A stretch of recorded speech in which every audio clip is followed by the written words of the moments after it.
नमस्ते सदावत्सले मातृभूमि। हम लोग चर्चा करने जा रहे हैं। ईडी ने अब एक सही ट्रैक पकड़ा है। ईडी का ये ट्रैक पकड़ते में उनको इतना समय लगेगा मुझे उम्मीद नहीं थी, लेकिन जो ट्रैक इस समय भ्रष्टाचारियों को पकड़ने के लिए ईडी ने पकड़ा है वो मुझे लगता है काबिल तारीफ है।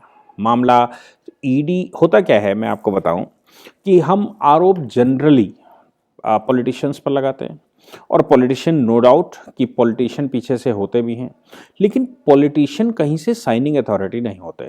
पॉलिटिशियन तो पॉलिसी बनाने वाले लोग होते हैं, जो एग्जीक्यूट करते हैं, संरक्षक होते हैं। खासतौर से कोई भी मंत्रालय है, अगर वो कुछ घोटाला करता है तो मंत्रालय एक्चुअली मिनिस्टर होता है पीछे से, माल तो वो ले जाता है, लेकिन सत्य ये है कि उसको एग्जीक्यूट, उसकी ये जो भ्रष्टाचार है इसको किया तो किसी और नहीं होगा। मंत्री तो भ्रष्टाचार डायरेक्टली कर नहीं सकता। भ्रष्टाचारी है, भ्रष्टाचारियों का सरदार भी हो सकता है, वो लूटपाट भी कर सकता है, लेकिन ऐसा संभव नहीं है कि वो सब जगह साइन कर दे। ऐसा संभव भी नहीं है कि वो मैकेनिज्म को फॉलो ना करे।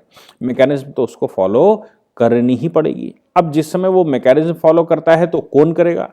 मैकेनिज्म फॉलो करने के लिए उसके पास सचिवालय होता है, या मुख्यमंत्री अगर उसमें कुछ करता है तो उसके पास भी सचिवालय होता है। तो बात यहां पर आती है कि सचिवालय अगर करता है तो सचिवालय के अंदर कौन, ये कुछ महत्वपूर्ण प्रश्न है। अब इसमें मैं आपको बताऊं कि बड़े ध्यान से इसको सुनिएगा कि कैसे क्या क्या चलता है। ईडी ने अभी पीछे घटनाओं को आज के साथ जोड़ूंगा कि जो आज घटना हुई। ईडी ने पीछे छत्तीसगढ़ में जो राइस सप्लाई स्कैम था, यानी कि चावल की जो आपूर्ति का घोटाला था, उसको खोला था। सुप्रीम कोर्ट के सामने वो चल रहा था। नागरिक आपूर्ति निगम के अंदर बहुत सारी चीजें, यानी कि बहुत सारा घोटाला हुआ था, कुछ दिखाया गया, कुछ हुआ। इस केस में आईएएस ऑफिसर अनिल टुटेजा, छत्तीसगढ़ से अनिल टुटेजा सुप्रीम कोर्ट चले आए थे। उन्होंने एप्लीकेशन सुप्रीम कोर्ट में ये लगाई थी कि साहब इन्वेस्टिगेशन बदल दिया जाए, यानी कि ईडी जो ईडी की प्ली सुप्रीम कोर्ट सुन रहा था और इन्वेस्टिगेशन बदलने का मामला था। ऑनरेबल चीफ जस्टिस उस समय हुआ करते थे यूयू ललित की अदालत में केंद्र सरकार की तरफ से solicitor general Tushar Mehta present हुए थे। तुषार मेहता ने सुप्रीम कोर्ट से ये कहा था कि साहब ये जो घोटाला है, इस घोटाले में एक सिटिंग हाई कोर्ट के जज कांटेक्ट में है और हाई कोर्ट के सिटिंग जज इनके पीछे से हैं। मैंने बंद लिफाफे में आपको रिपोर्ट दे दी है, आप उस पर कार्रवाई करें। सबके सामने बोलना उचित नहीं होता। हुआ दूसरी तरफ से ये था कि मिस्टर रोहतगी उपस्थित हुए, मुकुल रोहतगी साहब ने सुप्रीम कोर्ट, मतलब छत्तीसगढ़ सरकार की तरफ से खड़े हुए थे, उन्होंने सुप्रीम कोर्ट से ये कहा कि भाई ये जो बात है ये इसको खोल कर रखना चाहिए ना, जजेस लॉ से ऊपर तो नहीं है। बात तो उनकी बड़ी अच्छी थी कि कौन से जज उसमें इन्वॉल्व हैं हाई कोर्ट के, वो खुला होना चाहिए, आप उनको बता दीजिए। कपिल सिब्बल साहब उपस्थित हुए। आप समझते हैं कपिल सिब्बल क्या बोल रहे होंगे, वो भी राज्य सरकार की तरफ से है। उन्होंने कहा कि जैसे इन्होंने बंद लिफाफे में हाईकोर्ट के जज का नाम दिया है और खोल नहीं रहे हैं, और सुप्रीम कोर्ट से कहा है कि ये हाईकोर्ट के जज का नाम पढ़ लो, और आपके पास आर्टिकल 142 है, आर्टिकल 142 के तहत आप अपने कोर्ट्स को मैनेज करते हैं, इसलिए उस पर डिसीजन कर लीजिए। मैं कहता हूं, यानी कि कपिल सिब्बल साहब ये कह रहे हैं कि वो कह रहे हैं कि बीजेपी जो खेल खेल रही है, बीजेपी इस भ्रष्टाचार में शामिल है, उसकी मैं बंद लिफाफे में रिपोर्ट आपको दे दूंगा, वो भी आप पढ़ लीजिएगा, इनके खिलाफ कार्रवाई करिए। मतलब किस प्रकार से, कितनी गंभीर बात को कपिल सिब्बल ने घुमा दिया। मामला ये तो राइस घोटाले का था। दूसरा, छत्तीसगढ़ के अंदर ही, अब आपको ये तो याद ही होगा कि झारखंड में जो सरकार चल रही है, झारखंड में हेमंत सोरेन ने अपने ही नाम से कॉन्ट्रैक्ट ले लिए, अपने ही एजेंसी खोल ली, खुद ही कोयला निकालने लगे। और जब वो उस पर उनकी सदस्यता पर बात आई, प्रेसिडेंट के पास गया, चुनाव आयोग के पास गया, मामला आगे पीछे बढ़ा, तो भागकर छत्तीसगढ़ चले गए थे। अब भागकर छत्तीसगढ़ क्यों चले गए? क्योंकि वो जो कांग्रेस है वो अलायंस में है झारखंड में, तो कांग्रेस ने सलाह दी होगी कि भाई बगल का राज्य अपना है, उस राज्य में अपने मुख्यमंत्री हैं, वहां जाओ, उनको भी कुछ सिखाओ, ये कैसे चलता है, या उनकी मदद ले लो।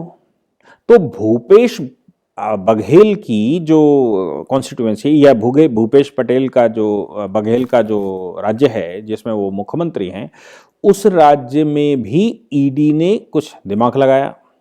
और ईडी का दिमाग कहाँ लगता है? Prevention of money laundering. Money laundering का मतलब है आय से ज़्यादा अधिक संपत्ति रखते हैं। आपको संपत्ति जो भी आपने ली है, जो आपके पास धन है, उसका सोर्स आपको बताना पड़ता है। ईडी पूर्ण रूप से स्वतंत्र है। हाई कोर्ट, सुप्रीम कोर्ट जा चुके हैं लोग।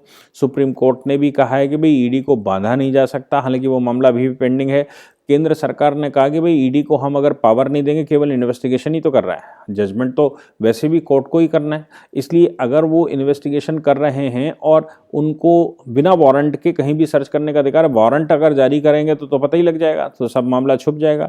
इसलिए ईडी गुप्त रूप से छापे मारती है। छापेमारी के जो उसके अधिकार हैं उनको कर्टेल नहीं किया जा सकता, उसको रोका नहीं जा सकता। ऐसा केंद्र सरकार ने कहा था कि ईडी को स्वतंत्र हाथ देना पड़ेगा। ईडी ने छत्तीसगढ़ में कोयला घोटाला, कोयले की निकासी को लेकर छत्तीसगढ़ में छापे मारने शुरू कर दिए। और इस बार ईडी ने जो किया वो काबिल तारीफ था। मामला क्या था कि छत्तीसगढ़ के पुराने एमएलए, या मैं कहूं कि जो वहां के डिस्ट्रिक्ट कांग्रेस की कमेटी के मेंबर थे या जो जिनके पास ठेके थे, उनके अतिरिक्त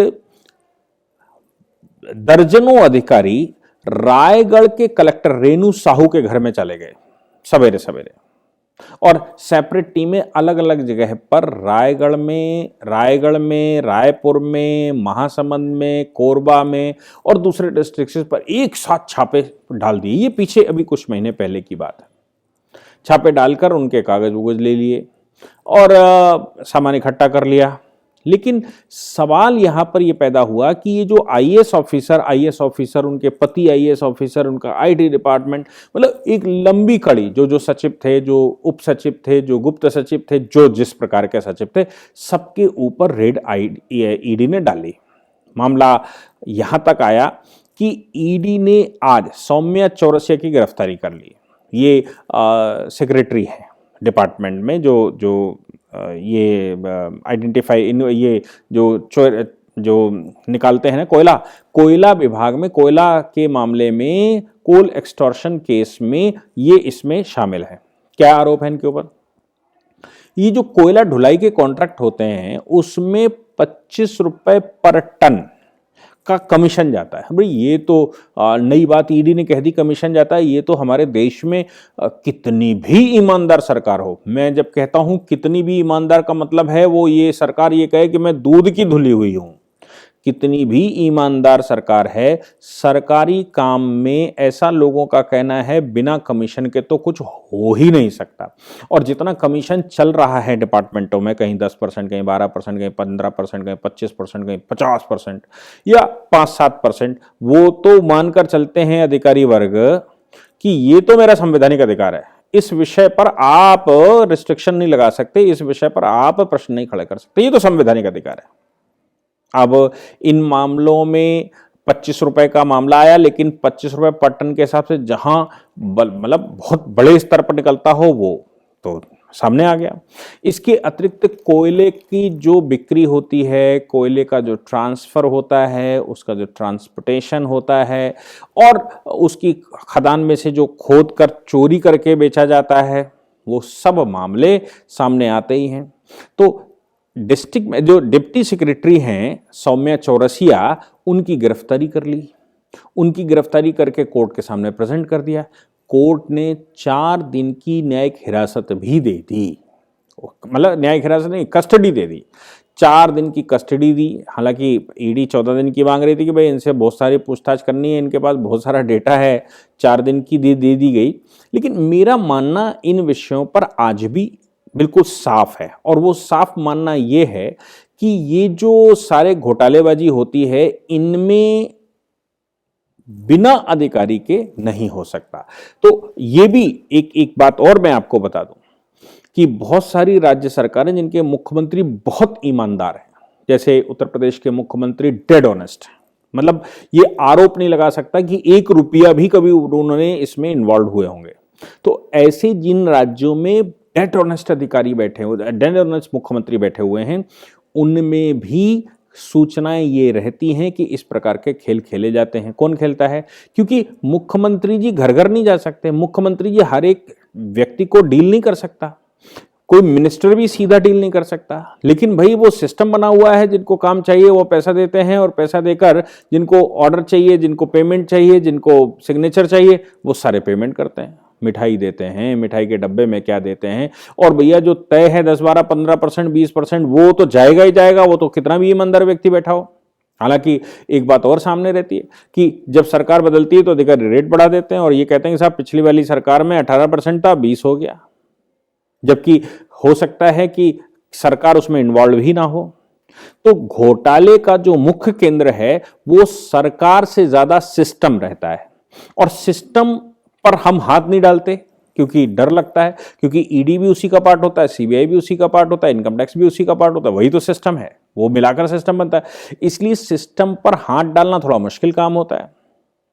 लेकिन इस बार जो ईडी ने कई एक जिलाधिकारी, जिलाधिकारियों के पति, जिलाधिकारियों के रिश्तेदार और बहुत सारे अधिकारी जो जिन जिन जिलों में वो पोस्टेड हैं, आईएएस ऑफिसर्स, उन सब की गिरफ्तारी कर रहे हैं, उन सबके घर में छापे पड़ रहे हैं और उनके यहाँ ढूंढा जा रहा है कि इनके पास इन्होंने धन कहाँ पर रखा हुआ है, और उसके सोर्स पूछे जा रहे हैं कि जो आपके पास है ये माल पानी, ये आप लाए कहाँ से, इसका हिसाब दीजिए। सौम्या चौरसिया, दुर्ग, ये इसमें जो सीए विजय मालू इन्वॉल्व हैं, रायगढ़ के कलेक्टर की कलेक्टर रानू साहू, जिनका रायगढ़ में घर है, उनके ऊपर ये आंच पड़ी हुई है, और बहुत सारे और लोग, जेपी मौर्य हैं, या और सारे नाम हैं, मैं नाम नहीं बताना चाहता बहुत सारे।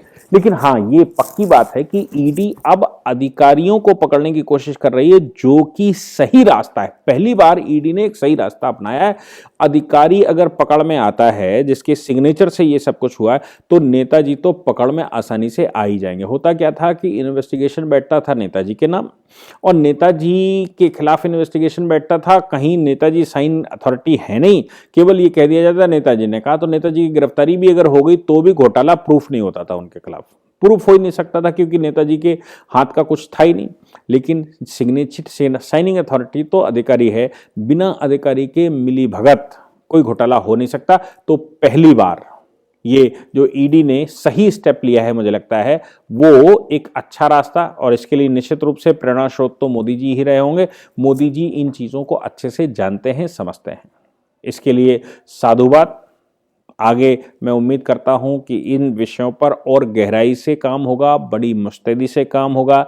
देश में इस प्रकार के लोगों की गिरफ्तारियां बहुत जल्दी होंगी। जय हिंद, जय भारत, वंदे मातरम।